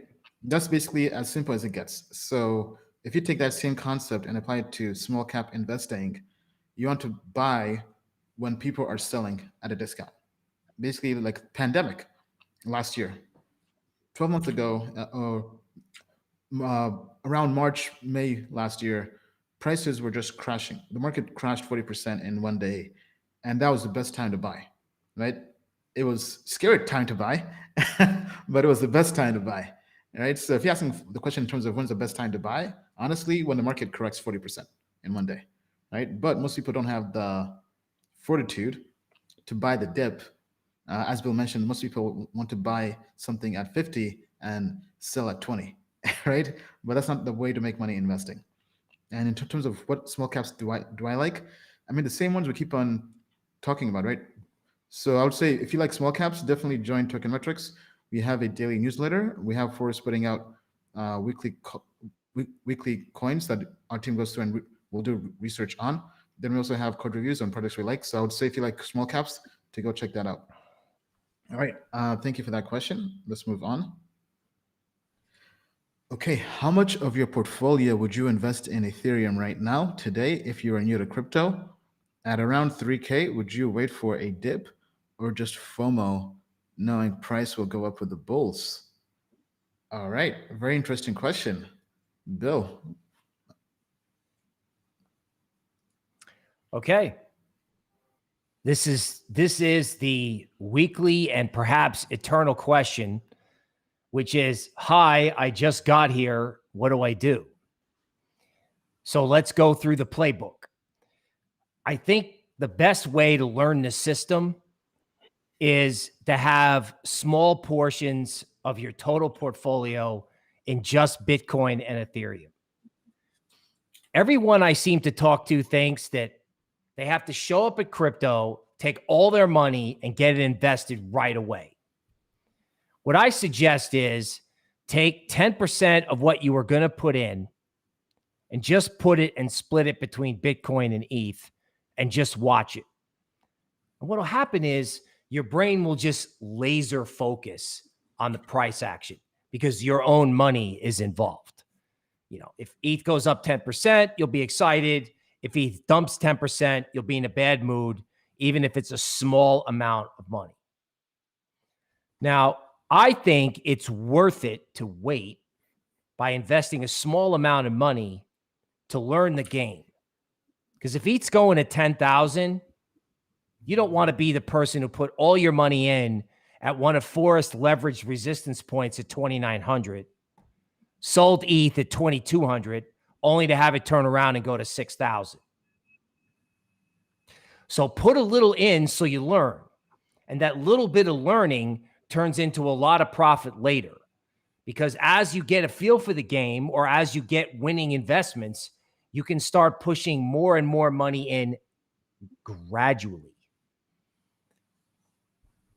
Back to you. All right. Thank you, Bill. First, how about you? What would you do if you're brand new to crypto?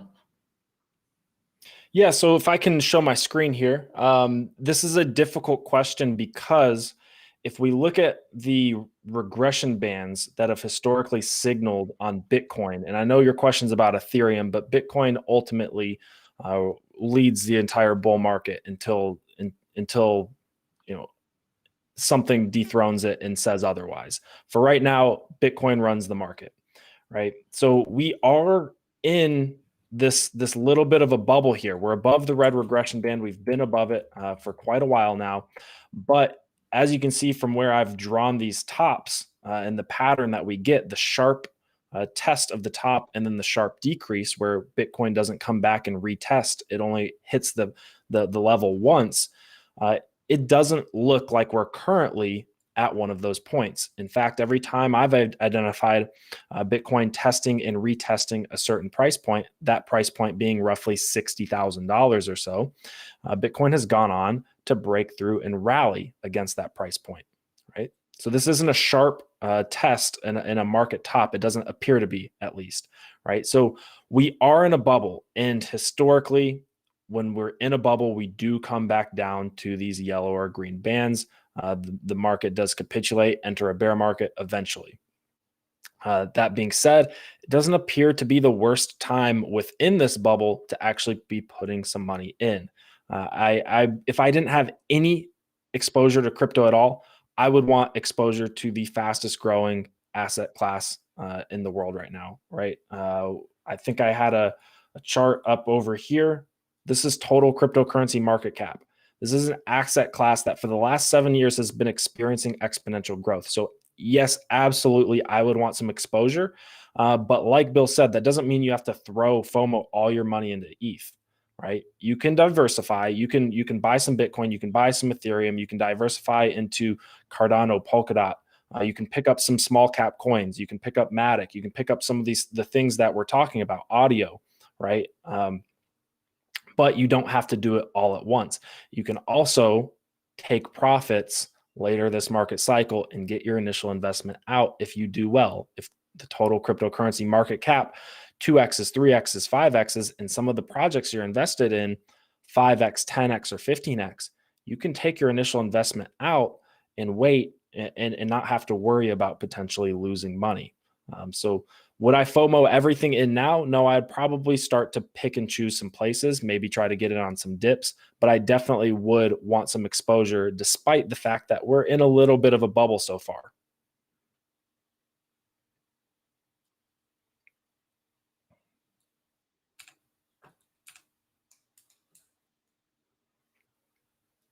Oops, Ian, I think we lost your audio. Apologies. Okay. Yeah. So to answer the question, what I would do if I had my portfolio in Ethereum, I mean, I would put everything in Ethereum. If I'm brand new to crypto, as I mentioned before, I have no Bitcoin, right? So if I'm brand new to crypto, I would skip Bitcoin, go put everything into Ethereum. Ethereum is basically my store of value, my stable coin. And then I would look for other investments and just be patient, right? Whether it's taking my ETH and buying Liquidity or buying Perp or buying Alpha or buying Polygon. But basically, the way I view it is my store of value is Ethereum because I'm bullish on Ethereum long term. I believe Ethereum will surpass Bitcoin in market cap and value. I think eventually we'll have a flippening where Ethereum is the biggest cryptocurrency in the world. So as a result of that, I would have everything in Ethereum. That's my ultra sound money, not Bitcoin, right? And not even stable coins, right? If I want stable coins, unless I'm going in and out, or unless I'm doing something to earn yield on stable coins, I wouldn't really be having any stable coins, right? So basically, I would have Ethereum, then I would look for other investments to make. Okay, all right. So thank you for that question. Thoughts on Zilliqa? All right, so let's have Bill and Forrest maybe pull that up on their end. I'll also pull this up here on Token Metrics. So Zill is a good project. The technology is pretty good. We've done a code review on this. Right now, its market cap is 60th. Looking at this, the visual trends indicator did turn bullish again at about 20 cents for the low frequency. And if we go to the high frequency, it turned bullish as well at 20 cents. So, but I mean, I think right now, it's not a project I personally would invest in long term because what they're trying to do, ETH 2.0 will basically do, right? So I don't really see any reason to put money in Zill long term. I mean, unless you like it for some other reasons, but the whole premise was being a fast blockchain. But I don't really know any developers building applications on there, right? At the same level as Ethereum. So right now, developers really have just cornered the market on Ethereum. I mean, if anything, even Cardano, Binance Smart Chain, all those other projects, they have more applications on them, to my knowledge, right? So I think while the technology is good, it's not the greatest, and I think the community of developers needs to grow better. Bill?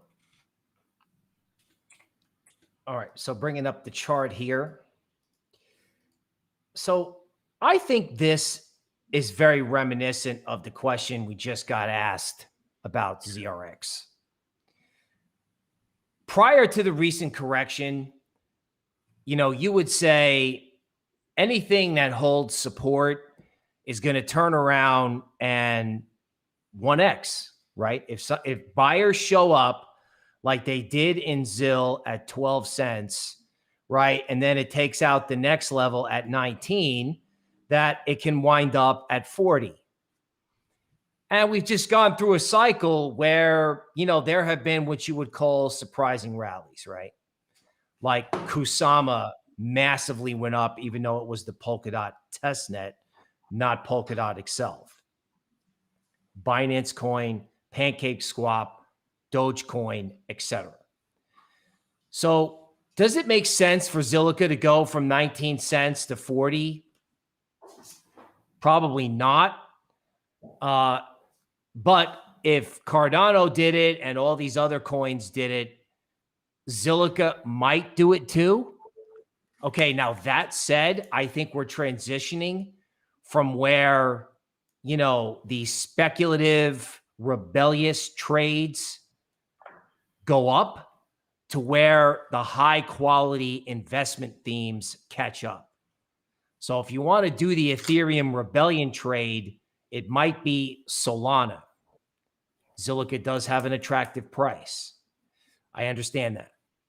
But the coins that we've been talking about, and of course, don't forget about Polkadot, right? At Polkadot, everyone loved it at 50 and no one wanted it at 28. So it's hard to get excited about Ethereum alternatives with Polkadot on sale, Matic in moon mode, and the same thing with Solana. Because if you go to DeFi Llama, there are 5 or 6 projects running DeFi on Solana right now. Yeah, Solana's gone up a lot, but so did Ethereum in 2017.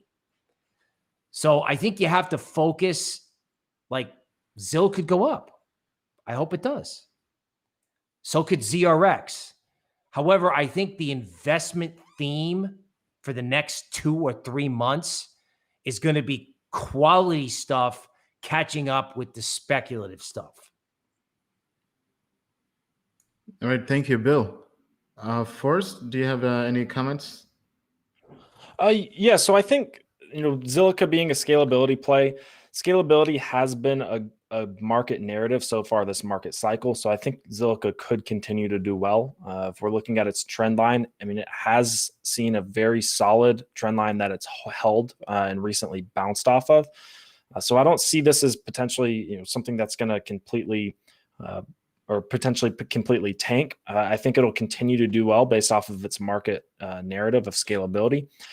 That being said, as Ian and Bill mentioned, I'm seeing a clear correlation between the amount of development going on projects and their prices. In fact, that's my thesis or my theory as to why Binance Smart Chain pumped so much. I think that had a lot of development, a lot of Ethereum project portovers, right?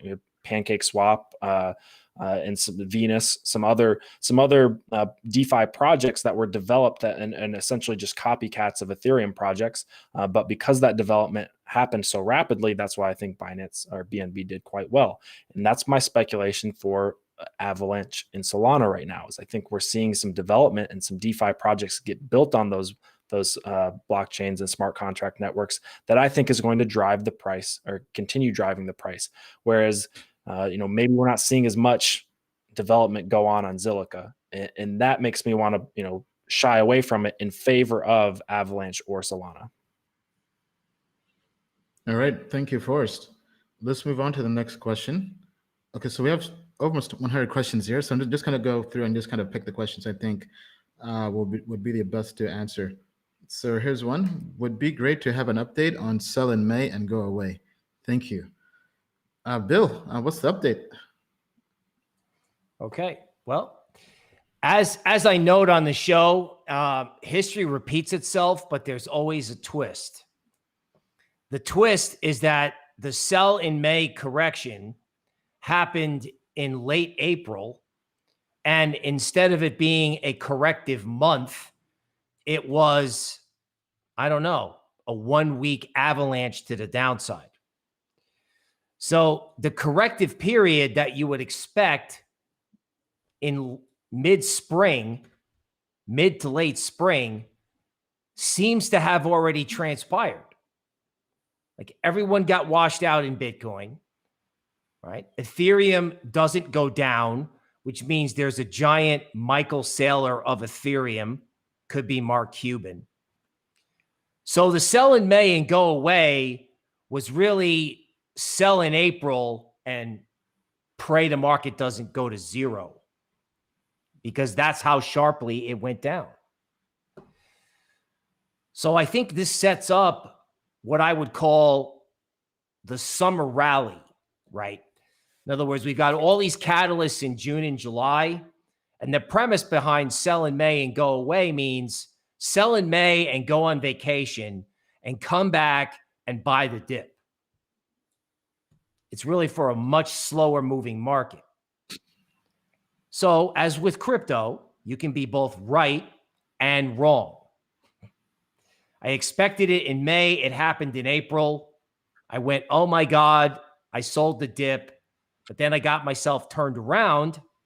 And now I'm seeing opportunities across the spectrum. So that's the update on that. All right. Thank you, Bill. Let's go to the next question. Forrest, when do you think the spam resistance update for Nano comes out? And where do you see the price of Nano in a month? Thanks. Okay, yeah. So I'm looking at the GitHub right now on my screen for Nano, a version 22 update. You can find it just by Googling Nano GitHub version 22 or V22. It's at 93% complete. It's been kind of around this above 90% range for, I believe, the last 2 or 3 weeks now. The short answer is we don't know exactly how long the beta testing is going to take. I believe it's in beta testing right now. Hopefully it will come out soon. And once the spam resistant update comes out, I personally, it is my personal opinion, and as a result of this personal opinion, I have the largest stake in my entire portfolio in Nano. I personally believe that it will be the soundest, best form of digital cash ever created. And that if we look at Nano's market cap, I believe it's somewhere in the 80s right now. It's at 88. It's at a $1.4 billion market cap. I believe once the spam resistance update goes through, that it deserves to have a similar market cap as both Litecoin and Bitcoin Cash, which are very similar products in the form of digital cash solutions with very low low transaction fees and faster speed than Bitcoin. Those are both at about $18 billion market caps. And once the spam resistance goes through, I believe that Nano should have the or can make the case for having that same valuation. Now, whether or not the entire market will reflect that sentiment is up in the air, right? Once this spam resistance update goes through, maybe the rest of the market doesn't catch on and doesn't feel the same way as I do. That's obviously obviously something that could happen.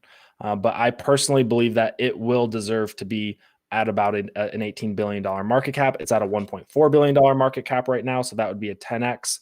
And that would be at about $100 Nano. Now that is extremely speculative, but I am personally putting my money where my mouth is there. Nano has become my largest allocation because I think there is disparity in divergence where it's valued right now and where it should be valued.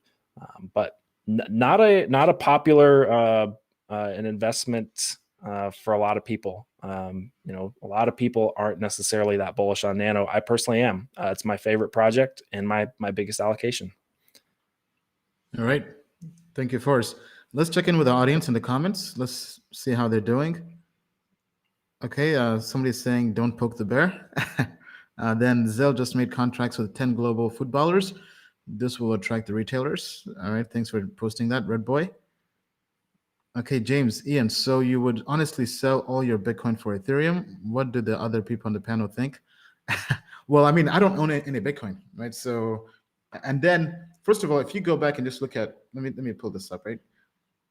Bitcoin's, in the last 1 year, Bitcoin, you've made 540%, basically, right?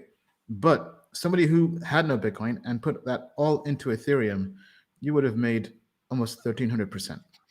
Right, so basically, people who believe in ETH becoming the future of sound money have already doubled their money versus people who are Bitcoin maximalists, right?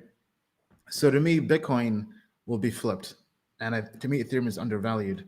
So yes, it's risky, but I don't really see any reason to hold Bitcoin in a bull market. Right? Let me emphasize bull market, right? Because in a bull market, the whole point is most people are trying to make more Bitcoin, right? They're trying to beat Bitcoin, and how do you beat Bitcoin if you're holding Bitcoin, right? So the only time I really see to possibly hold Bitcoin is maybe in a bear market when the market is correcting, but at that point we have stable coins, or you just cash out, right? So I think the fact of having stable coins, taking profits, cashing out,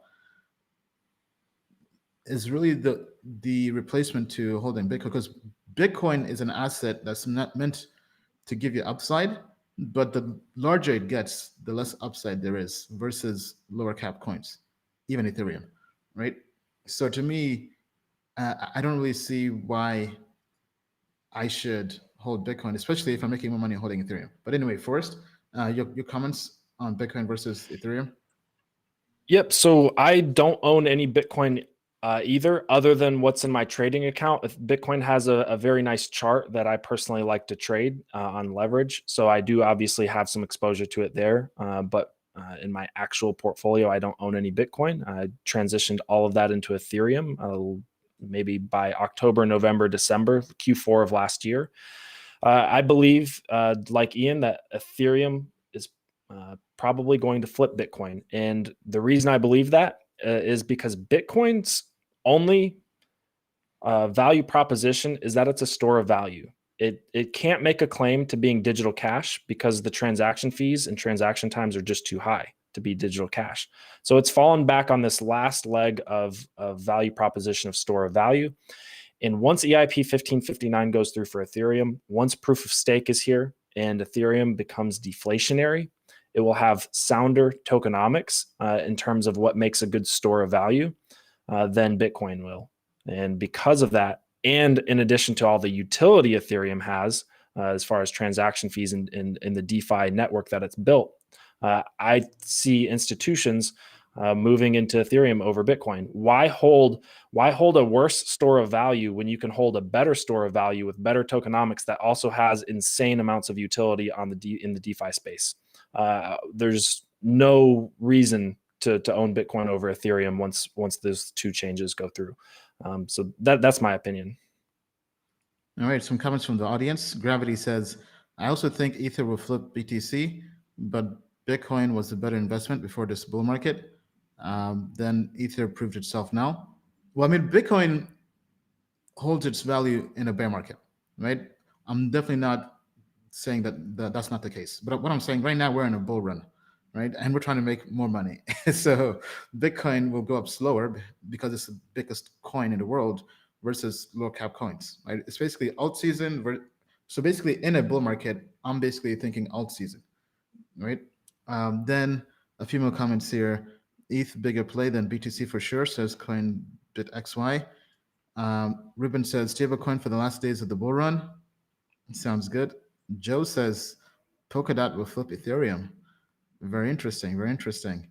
All right. So tell us what you think. Do you think it makes sense to be all in on Ethereum versus Bitcoin? Tell us what you think down below. Okay. Let's move on to the next question here. I'm up 5x on VeChain. Want to swing it into audio, but I'm worried that I'm chasing. Not looking for financial advice, but how do I go about figuring out if this is a good decision on the charts? Thanks. So basically, we'll make this a bigger question. So how do you know whether you're chasing? First? Yeah. So I mean, with VeChain in particular, we looked at VeChain at the beginning of this live stream. VeChain is in its top band. All right. So if I were to own VeChain right now, I'd either be looking to take some profits or take some profits when it reaches the top green band that it's recently reached at. 28 cents. Now, does that mean sell everything? Well, if you're up 5x and this is a coin that has a ton of momentum and is continuing to perform extremely well in a bull market, sometimes you just want to let your winners run. So maybe take some profits and then you can always move those profits into audio. Now, personally on audio, we reached $5. You could have had a chance to get in at about $1.50 or so on the dip, but it's still below its all-time high. And we've got that vesting that happened on April 23rd that everybody was worried about, the dilution event for audio. And that's around the time that audio actually bottomed out. We've got that behind us, as Bill mentioned earlier in the stream. So I would not be surprised if audio can get another rally or two in before its next dilution event 3 months from now. So I don't think that's the worst idea in the world. I don't think getting into audio right now, while it's still not even in the top 100 by market cap, is necessarily chasing, especially if you plan on holding it for the long term. But I also wouldn't necessarily dump all of a coin that's performed extremely well for me. I'd take some profits on it, definitely. Look for a solid exit around a key, trend line exit. But definitely, I don't think audio is chasing right now. All right. And Bill, so the question is, how do you know when you're chasing the coin? All right. Well, you know you're chasing a coin when you ask, "Am I chasing a coin?" The question is, what are you chasing? That's the question, right? Okay. So Forrest basically said what needs to be said about VeChain. If you have a 5x, congratulations, pay yourself. And again, you don't have to take all the money out of VeChain. As a matter of fact, I don't know that makes sense. The trend is your friend. But if all of a sudden you've got money to play with, if Audius started at 50 cents and went to $5 and it's now at 270, I don't think chasing constitutes buying at 270, right? Chasing was buying it at $5. Buying it at 270, even though it's starting to build upward momentum, there's a difference between chasing and buying a breakout. I think with audio, right, and all these other coins that we talked about, we did a report on Rarible. So cool that Forrest mentioned that. All these other coins, they're just now breaking out. So if you've got money from another trade and you like something else, we love you. We want you to watch the show. We want you to dial in, but you're smarter than you think. You've already answered your own question. Buying stuff that's washed out, that's turning around, like I noticed Liquidity just turned around as we were talking about it. It's a good idea. Do it. Not investment advice, but do it as in, take profits and stuff that's mooned to buy dips in higher quality projects. All right. Thank you, Bill and Forrest. Okay, so let's begin to wrap up the show. Once again, if you're enjoying this live stream, be sure to smash the like button, subscribe, put on alerts, notifications, share this video with a friend, tell a friend to tell a friend that not being in crypto is a financial crime, and not joining Token Metrics is also a financial crime. All right, and if you enjoy all our analysis, be sure to join Token Metrics because we have a daily newsletter every single day, 7 days a week. One of the few newsletters out there that's put out 7 days a week in all of crypto with market updates, our projects that we like, from code reviews to watch list projects. And if you're in the pro plan, we also have a weekly webinar every single week, every Wednesday. That goes on for 2 hours, just like this, but just with our professional plan customers. So that being said, let's go through a few last words. Bill, last words to our crypto family. Buy breakouts. The levered drop is over. It's never easy in a bull market, right? After the recent correction, people are afraid, and some things didn't dip at all.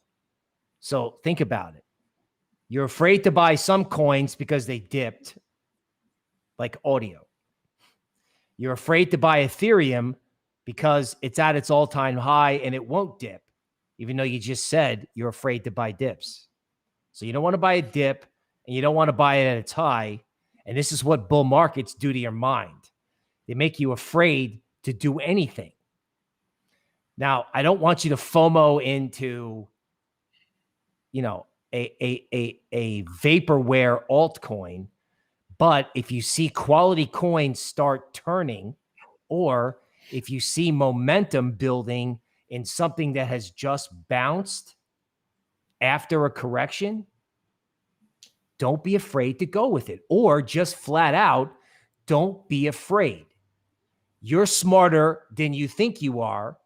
And if you want to do something and there's some stupid voice in your head telling you to be afraid, that stupid voice in your head is wrong 95% of the time, unless you're standing in front of a saber-toothed tiger. Then you can be afraid. Short of the saber-toothed tiger, the voice in your head talking you out of buying a quality coin is wrong. All right, great words, Bill. Forrest? Yeah, I'm going to steal some words from Bill that he just mentioned earlier, and that's pay yourself. And I don't necessarily mean right now, unless you've been in something that's recently been pumping, and then maybe it's not a bad idea like VeChain or some of these other like Phantom, Polygon, to maybe pay yourself a small amount, maybe take 10% off the table, maybe take out your initial investment. But I'm more talking about we just finished an entire live stream where the sentiment was extremely bullish, right? So we're all kind of expecting, or we have the sentiment that there may be another breakout here. We've already started to see some coins break out, Polygon being one of those, Phantom being another. All right, as more altcoins continue to break out, make sure, and this is not financial advice, one of the biggest mistakes you can make is not paying yourself and watching it plummet down to zero, or down to, plummet down 40-50% in a correction or in a bear market. So I'd say make sure you're paying yourself if you make the correct pick. Making the correct pick is only half the battle. The other half is actually making sure that you pay yourself before it drops or dips. All right, thank you, Forrest.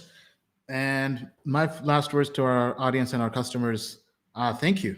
First of all, we just crossed 60K subs on YouTube, which is great. So we just landed on the moon in the Lambo. Yeah, we would not be here without you.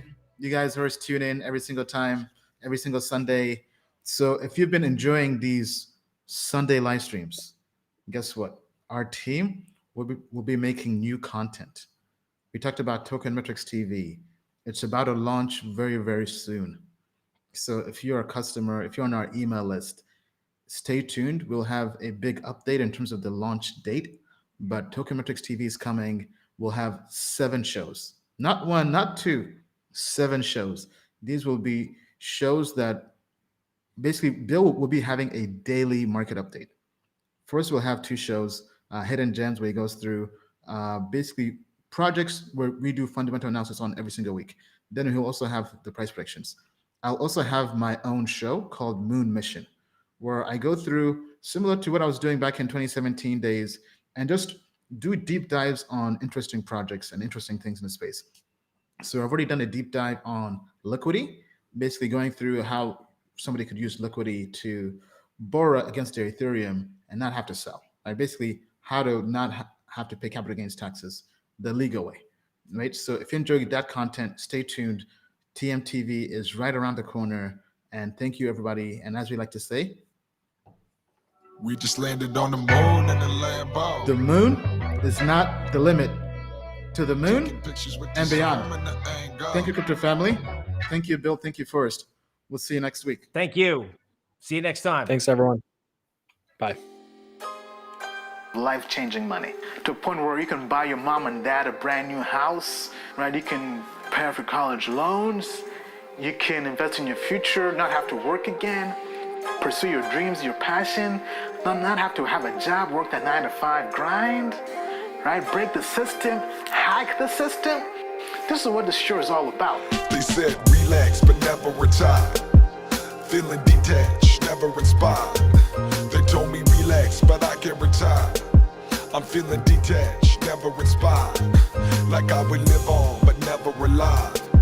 You know the system, AM till 5. They try to say our jobs and give on. They living a lie. Now here's the mission, die or decide. You would die. The corporate life is so redundant when your freedom isn't free. It comes to being someone, just believe that you can be. And now how can I have hunger when they tell me when to eat? How can I lead others when they tell me who to meet? Then they tell me when to come and then they tell me when to leave. They say how much they give and then forget how much I need. It's the precious to succeed with the lessons of the greed. I question who to be and saw this message is in me. I gotta know. Life-changing money. I wanna work for myself, I gotta work for myself, I gotta go. You can invest in your future, not Raise have to work spirits to the again. moon, put nerves on the shelf, I gotta know.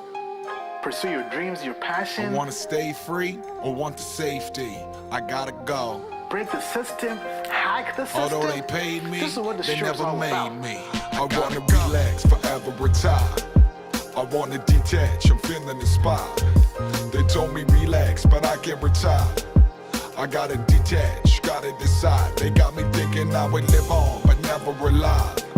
You know the system, AM till 5. They try to say our jobs and give on. They live in a lie. Now here's the mission, die or decide. You would die now. Hey, hey, I will never be a wage slave. I gotta stay made. Hey, hey, hey. I used to see this in the 8th grade. Wasn't a day late. Hey, hey. Hey, I found the love that I was seeking, life that I'm leading. Hey, hey, hey, now I can do this every weekend, cause I'm a free man. I was in Tokyo, riding the job wheel, the rodeo, dancing with the devil for payment. I couldn't do-si-do, but I was driven. The mission gave me an open road. Made a decision to whip him like it's a motor show. 6-figure slave, I was paid, wasn't well though. Heard of crypto underground, it became my railroad. Started making earnest money, it's for whom the bell tolls. Went from wishing for sales closed to sales. Now I can relax, forever retire.